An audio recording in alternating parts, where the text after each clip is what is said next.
এই মুহূৰ্তত এনি এক্সপ্ৰেছৰ দৰ্শকসকলক দিব বিচাৰিছো এটা গুৰুত্বপূৰ্ণ খবৰ। মৰিয়নিত অনা অসমীয়া সুৰাপাইয়ে খিলঞ্জীয়া যুৱতীক আক্ৰমণ কৰাৰ ঘটনাৰ পাছতে গৰজি উঠিছে বিৰলাচিত সেনা।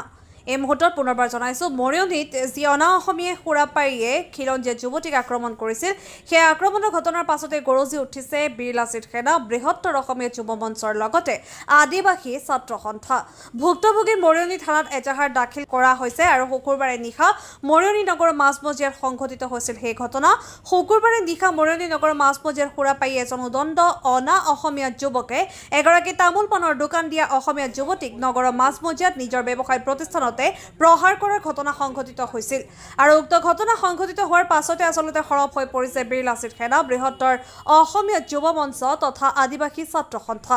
দোষীক 24 ঘণ্টাৰ ভিতৰত গ্ৰেপ্তাৰ কৰাৰ দাবী জনাইছে বিৰলাচিত সেনা, বৃহত্তৰ অসমীয়া যুৱ মঞ্চ তথা আদিবাসী ছাত্ৰ সন্থাই। আৰু ইতিমধ্যে থানাত এজাহাৰ দাখিল কৰিছে ভুক্তভোগী যুৱতীগৰাকীয়ে আৰু আৰক্ষীয়ে বিশু দে অৰ্থাৎ যি অভিযুক্ত যি সুৰাপাই যুৱক আছিল তেওঁৰ নাম হৈছে বিশু দে আৰু বিশু দেক বিচাৰি ইতিমধ্যে আৰক্ষীয়ে অভিযান আৰম্ভ কৰিছে বুলি আমালৈ তথ্য আহি পৰিছে।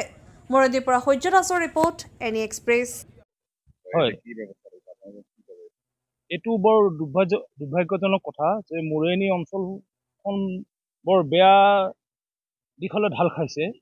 ইয়াত সামাজিকভাৱে বৰ বেয়া হৈ গৈ আছে। নতুন প্ৰজন্ম আমাৰ চকুত আমি দেখি আছোঁ যে কেইদিনমানৰ আগতে বহুত পৰিমাণৰ ড্ৰাগছ তাত ধৰা পৰিলে।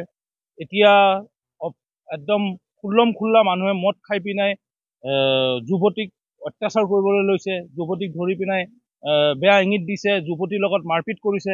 আমি ইয়াতে অনুৰোধ জনাইছোঁ প্ৰশাসনক যে প্ৰশাসন আৰু অকণ কঠোৰ হওক। এই যিসকল দুষ্কৃতিকাৰী আজি এইবোৰ কাম কৰিবলৈ সাহস পাইছে, তেখেতসকলক অতি সোনকালে ধৰি পিনে জেল হাজতলৈ পঠাব লাগে আৰু কঠোৰতম তেখেতসকলক শাস্তি প্ৰদান কৰিব লাগে। লগতে আমি আৰু এটা আহ্বান জনাইছোঁ এই মিডিয়া যোগেদি পিনে আমাৰ আবকাৰী বিভাগৰ আজিকালি দেখিছোঁ একো কামেই নোহোৱা হৈ গৈছে। তেখেতসকলৰ চকুৰ দৃষ্টিৰ ওচৰতে ইমানকে আপোনাৰ মদৰ ঘাটি হৈ গৈছে, য'ত একদম দিন দুপৰত মদ খাই পিনে মানুহে ৰাস্তা ফালে মাতমাৰি কৰিব লৈছে। এতিয়া আমি আৰু 1-2 বছৰ পিছত আমি দেখিবলৈ পাম যে এই আবকাৰী বিভাগৰ এনেকুৱা কাম নাইকিয়া হৈ গৈছে। লাষ্টত চাব সেই আবকাৰী বিভাগৰ বাৰাণ্ডাৰ মুখত, গেটৰ মুখত মদৰ আড্ডা বহিব মৰিয়নিত।